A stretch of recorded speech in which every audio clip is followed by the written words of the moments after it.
Wholesaling real estate from call to close. Guys, my name is Rick Ginn, and in this video, I'm going to walk you through the 10 steps I've used over the last 20 years from every seller. I've taken the initial call all the way to the closing, and honestly, it has never failed me. So what I want you to do is duplicate exactly what I do. Do not reinvent the wheel, and you can have the exact same success as me. Guys, it doesn't matter if you're doing outbound calls, you're doing SMS, you're doing cold calling, or you're receiving calls off direct mail, reverse driving for dollars. It doesn't matter, okay? All these steps work for every technique I just explained. So the first thing we need to do is we have to engage our prospects.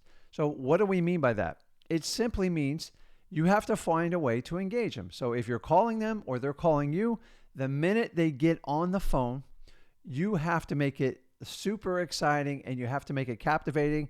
And most importantly, you have to make it personal. Nobody wants a boring business person that doesn't have any ability to make a decision. And that's what you want to completely avoid. So make it very personable. So if you're getting incoming calls, answer it just simply, hello, my name is Rick. And just let them tell you, hey, I'm calling off of this, calling off of that. And you tell them, great, I'm so glad you called me. I'm so excited I can work with you. Remember, the more enthusiastic, the more positive you are, the better your odds of connecting with the sellers. And that is the key in engagement. If a seller does not feel any type of connection or engagement up front, a lot of times they'll just hang up the phone and move on. So it's very important that you engage the customers. Remember, it's your job, not their job, to gain their attention so you can move forward in your process, okay? Step number 2 is really simple. You have to start building rapport. And this honestly is the key focus on you being a top wholesaler opposed to being an average or a failed wholesaler. If you do not connect with your sellers, you have no shot at getting the deal. How do you connect with them? You build rapport. How do you build rapport? Well, building rapport is nothing other than the ability to connect with your seller and gain their trust. How do you do that? As I said earlier, make it personable. Ask them personal questions. So I always start with very simple questions. So my first questions are simple. How's the weather today out there? How are you feeling today? Something on a positive note to pick them up. And remember, we're trying to have them put down like their big guard shield. So everybody has a front on the phone, especially when they don't know you. Your job in connecting and engaging with your sellers and start to building that rapport will take down that defense wall and get you the best deal possible, okay? And don't forget this, building rapport goes all the way through till you finally close your property and cash your check. We've just started this process, and you're going to build from here out, okay?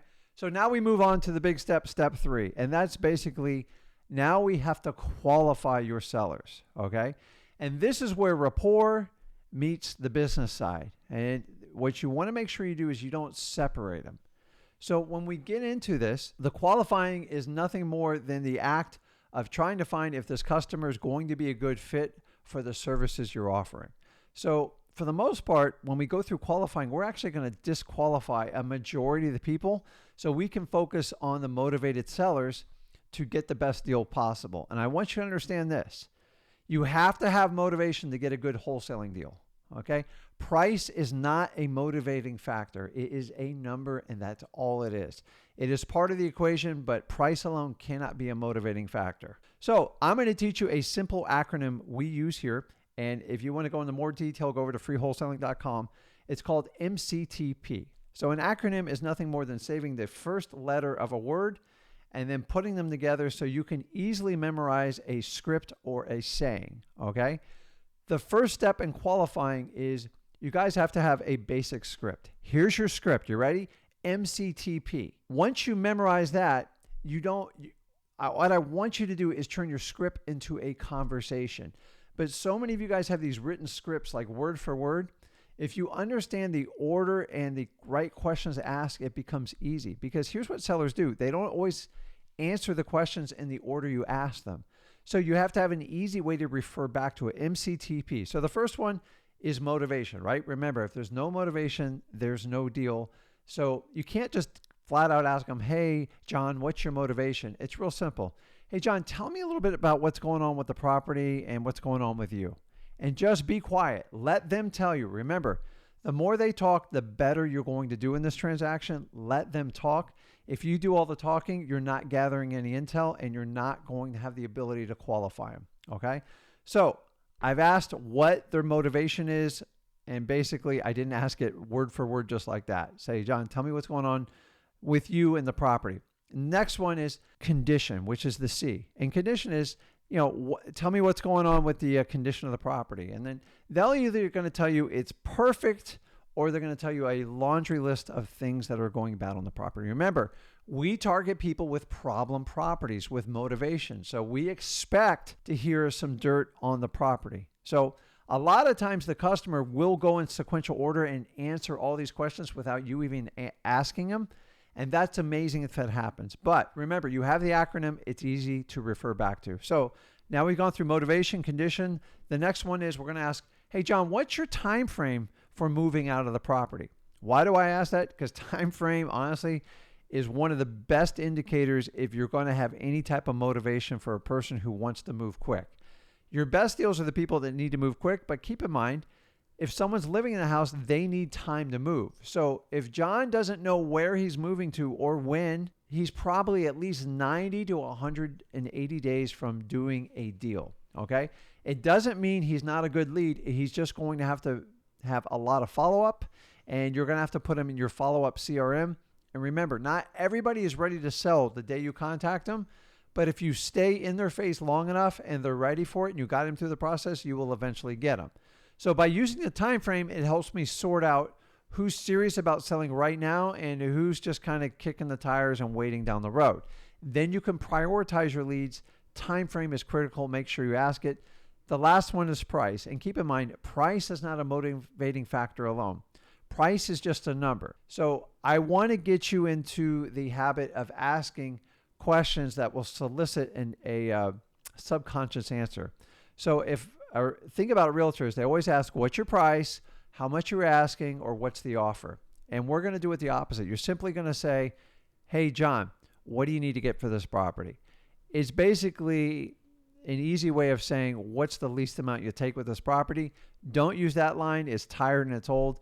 Hey, John, what's it going to take to get you out of the property? Simple as that. Avoid the word price, avoid the word ask, okay? Once you have all those factors, you're going to make a decision if you are disqualifying that seller or you're qualifying, okay? A majority of your sellers will be disqualified. Some are going to go and follow up. Some you're going to refer to a realtor. Some you're just never going to talk to again, and that's okay. That's part of the qualification process. Leave the questions open, flow it into a conversation, and your rapport will continue to build. So now we're going to go on to step 4, which is you're going to set an appointment. So either you're going to go physically see your sellers or you're going to do this virtually over the phone if you're in a remote destination. And simply, you have to make a decision who you want to spend time with. I don't want you guys to go out on listing appointments. We did not come here to learn how to be realtors. You learned how to be wholesalers. And for that reason, make sure you set appointments with people that have a good probability of turning into a deal. The last thing you want to do is sit in somebody's living room and they have no interest in working with you. It's a waste of your time, their time, and honestly, it'll burn you out of this business. So we're going to qualify them. We're looking for motivation as the most important part. Then you're going to decide if you're going to set the appointment. And basically, we move on to step 5. So you've committed to the appointment. Awesome. The next thing you're going to do, which is a critical factor of qualifying people, is you're going to set what we call the upfront agreement. And the upfront agreement is nothing more than a technique I've learned over years and years of some failed deals because I did not do this. And here's how it goes. Hey, John, here's what I'm going to do. I'm going to take about an hour with you. I'm going to sit down. I'm going to learn a lot about your house, and I'm going to get to know you better. And at the end of our conversation, you have a decision to make. You're going to say, listen, Rick, I love what you're doing. You're amazing. I want to work with you and I want to move forward. And it's a definite yes. Or, Rick, I'm not comfortable with what you're offering. I don't think it's a good fit and I'm just going to have to say no. Either way, you're going to be left with a question to answer if you want to do a yes or a no to work with me. I'm okay with either one, but we have to agree to make that decision. Is that okay? And you want to get an affirmative nod and a yes. Okay. And if they wiggle on this or do anything, rephrase it, ask it again. Do not move on until you get the upfront agreement agreed upon. And at the end, I always wrap it up. John, don't worry. Either way, I'm going to help you get your property sold, even if I wasn't the buyer. Why do I say that? Because it puts their guard down and they know you're truly trying to help them out. That's part of building the rapport and going from there. So once I have an agreement, and I do not move forward unless I have if you don't have an agreement, stop, because they're not going to make a decision. And this agreement will allow you to snuff out anyone who says, I have to think about it. It's a maybe, I'm not sure. You can just refer back. Remember, John, we had an upfront agreement. You agreed to me. Most people don't want to publicly break their word. And we're using this technique. I'm not shaming them. I'm just telling them we have to make a commitment. Guys, if you do this, your closing ratios will go way, way up. If you don't have this upfront agreement, you will sit in the maybe zone like forever, and you'll have people ghost you, and it's a pain in the butt. Do the upfront agreement. If that's the last thing you get out of this video, make sure you remember that. Okay. Step 6, common sense. We're now going to gather as much intel as possible. And remember, you want the seller talking as much as possible. You're walking through the house. You're looking at the condition. Don't forget to look up at the ceiling. Look for leaks. That's a big part of it. Look at the flooring. Remember, you're not looking to buy it personally. You're just looking for anything that's going to come up that your cash buyers are going to have an issue with, or anything that you can use to get a discount on the property. Okay. So gather as much intel as you humanly possibly can. And this is the part where a lot of wholesalers get in trouble, because you start looking at pictures on the wall. He's like, oh man, I love fishing. I love football. I love family. I love all this. And you get stuck in like this permanent rapport building where you don't even start talking about negotiating on the house. Here's the deal. Take a watch with you, some sort of timer, however you got to do it. In 10 minutes max, 10 minutes into your conversation, you're going to have to transition, or you're going to get stuck in the rapport zone. And if you do too much rapport, you're not going to get business done. So 10 minutes max. I could talk about family and kids all day long, but listen, we came here to talk about the house. So I promise you, after our conversation, I have so much to ask about your family, but let's go ahead and take care of your house and see how I can help you out. See, that transition will get you out of that trouble, and will get you to the next phase, which is negotiation. So step 7 is negotiations. This is where you want to be, but you got to follow this guide to get there, and do not take any shortcuts to get there, or it's problematic. Every step builds on the step before. In negotiation, I'm going to teach you a simple tactic. It's called go for a no. Like, Rick, what do you mean no? You want to get an initial no from your seller, because you want to find out where their bottom line price is. And that's really where you're going to start. Think about this. If you offer them a price and you're so itchy to get a yes, and you get a yes on the first shot, think about how much money you left on the table. And 9 times out of 10, if you get an initial yes, when you go to sell your contract, you're going to get a lot of no's, because you probably overpaid for the property. So I want you to go for the no. It's simply, Mr. Seller, you make them an offer. It's going to be low, and then just see how they respond.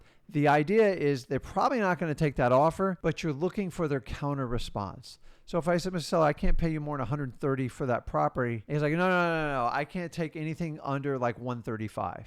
Okay. Maybe I was thinking $150, $160. See, if you go for the no, you can get that initial response. And remember, you can always go up in your price. It's almost impossible to go down if you get an initial yes. Guys, you're going to do negotiations. You're going to go for no.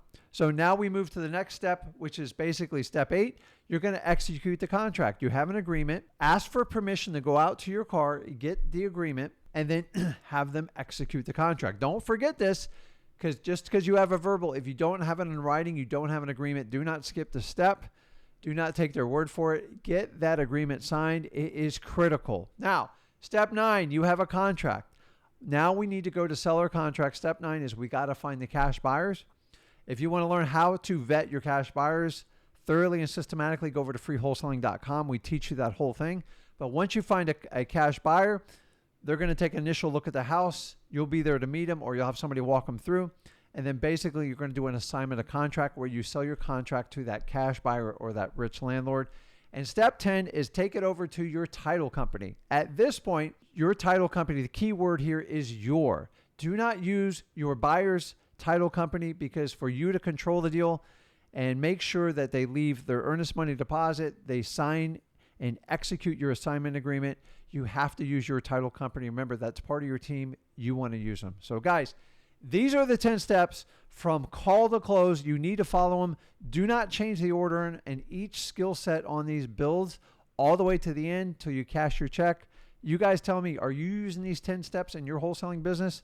If not, share it in the comments. Let me know how I can help you out. Make sure you subscribe and you hit the like button. And this is Rick Ginn, and I'll see you in the next video. Thanks, guys.